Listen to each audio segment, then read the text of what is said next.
Hello বন্ধুরা, technical PVS live চ্যানেলে আপনাদের সকলকে স্বাগত জানাই। আমি প্রতিনিয়ত আমার চ্যানেলে লক্ষ্মীর ভাণ্ডারের নতুন নতুন আপডেটগুলো নিয়ে আসি, তেমনি আজও আমি আপনাদের জন্য এক বিরাট নতুন আপডেট নিয়ে এসেছি। শুরু হলো লক্ষ্মীর ভাণ্ডারের নতুন করে আবেদন। কিভাবে আবেদন করবেন, কি কি ডকুমেন্ট লাগবে, কবে থেকে আবেদন শুরু হচ্ছে, বিস্তারিত জানতে পুরো ভিডিও দেখুন। পুরো ভিডিও না দেখলে কিছু বুঝতে পারেন না, তাই পুরো ভিডিও দেখার অনুরোধ রইল আপনাদের সকলের কাছে। তাই আর দেরি না করে ভিডিওটাকে শুরু করছি। ভিডিও ভালো লাগলে লাইক করবেন, কমেন্ট করবেন, বন্ধুদের সঙ্গে শেয়ার করবেন। ধন্যবাদ, পাশে থাকবেন।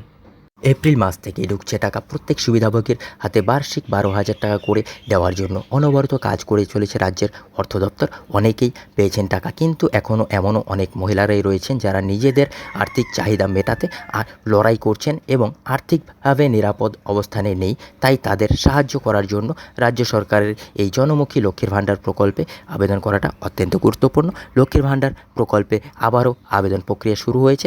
আজকে আমরা আবেদন প্রক্রিয়া সম্পর্কে জানাবো, সেই সাথে কোন কোন কাগজপত্র এখন লাগছে লিস্টটিও দিয়ে দেব, যাতে করে আবেদনকারীর সুবিধা হবে।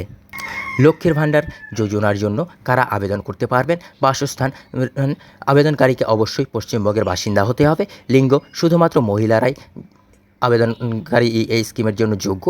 বয়স সীমা, আবেদনকারীর বয়স 25 থেকে 60 বছরের মধ্যে হতে হবে। স্বাস্থ্যসাথী স্কিম, আবেদনকারীর পরিবারকে স্বাস্থ্যসাথী স্কিমে নথিভুক্ত থাকাটা উচিত, না থাকলেও অসুবিধা হবে না।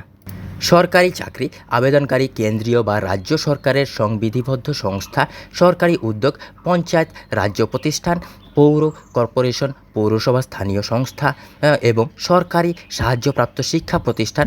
স্থায়ী চাকরি নিতে থাকলে চলবে না, বা সরকারি পেনশনের অধিকারী হলেও চলবে না। আবেদনের জন্য প্রয়োজনীয় কাগজের তালিকা: স্বাস্থ্যসাথী কার্ড, পশ্চিমবঙ্গ সরকারের জারি করা স্বাস্থ্যসাথী কার্ড, আধার কার্ড, আবেদনকারীর আধার কার্ড প্রয়োজন আছে, SC ST শংসাপত্র, জাতি শংসাপত্র, যদি ব্যাংক অ্যাকাউন্টের বিবরণ, অ্যাকাউন্টধারীর নাম, অ্যাকাউন্ট নম্বর, ব্যাংকের ঠিকানা, IFSC কোড, MICR কোড সহ আবেদনকারীর ব্যাংক অ্যাকাউন্টের বিবরণ, ব্যাংক পাসবুকের প্রথম পেজের জেরক্স, ব্যাংক অ্যাকাউন্টের ব্যক্তিগত হতে হবে, রঙিন পাসপোর্ট সাইজের ছবি, আবেদনকারীর সাম্প্রতিক রঙিন পাসপোর্ট সাইজের ছবি প্রয়োজন আছে। মনে রাখবেন, আরও অন্যান্য নথিও লাগতে পারে। লক্ষ্মীর ভাণ্ডার প্রকল্পে কিভাবে অনলাইনে আবেদন করবেন? যে সকল মহিলারা লক্ষ্মীর ভাণ্ডার যোজনার জন্য অনলাইনে আবেদন করতে আগ্রহী, তাদের জন্য অনলাইনে আবেদন করার প্রক্রিয়া ধাপে ধাপে করা হয়েছে। আপনি নিম্নলিখিত পদক্ষেপগুলি অনুসরণ করে কোনো ঝামেলা ছাড়াই আবেদন করতে পারেন। প্রথমত, পশ্চিমবঙ্গের লক্ষ্মীর ভাণ্ডার যোজনার অফিসিয়াল ওয়েবসাইটে যেতে হবে। ওয়েবসাইটে হোম পেজে পৌঁছানোর পরে আপনাকে এখানে রেজিস্ট্রেশন প্রক্রিয়া সম্পূর্ণ করতে হবে। লক্ষ্মীর ভাণ্ডারের অফিসিয়াল ওয়েবসাইটটা ডেসক্রিপশন বক্সে দিয়ে দেবো, সেখান থেকেও আপনারা চাইলে আবেদন করতে পারেন। রেজিস্ট্রেশন করার পর আপনার মোবাইল নম্বরের সাহায্যে লগ ইন করুন। লগ ইন করার পরে লক্ষ্মীর ভাণ্ডার যোজনার আবেদনপত্র আপনার সামনে খুলবে।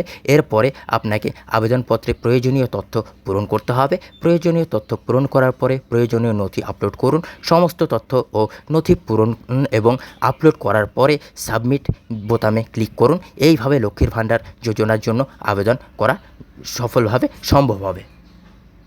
লক্ষ্মীর ভাণ্ডারের স্ট্যাটাস কিভাবে চেক করবেন?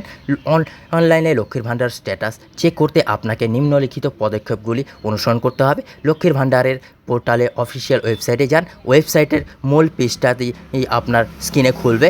ট্র্যাক অ্যাপ্লিকেশন স্ট্যাটাস বাটনে ক্লিক করুন। আপনার স্ক্রিনে একটি নতুন পেজ খুলবে, সেখানেই থাকবে স্ট্যাটাস। মনে রাখবেন, আপনি জেনারেল ক্যাটাগরির মহিলা হলে 1,000 টাকা পাবেন, আর যদি জেনারেল ক্যাটাগরির না হয়ে অন্য কোনো SC বা ST ক্যাটাগরির মহিলা হন, তাহলে 1,200 টাকা পাবেন। অনলাইনে আবেদন করতে না জানলে বাড়ির নিকটবর্তী দুয়ারে সরকার ক্যাম্প হলে সেখানে প্রয়োজনীয় নথি সরকারের কাছে আবেদন করতে জমা দিয়ে আবেদন করতে পারেন। বন্ধুরা, এই ছিল আজকের আপডেট। ভিডিও ভালো লাগলে লাইক করবেন, কমেন্ট করবেন, বন্ধুদের সঙ্গে শেয়ার করবেন। ধন্যবাদ, পাশে থাকবেন।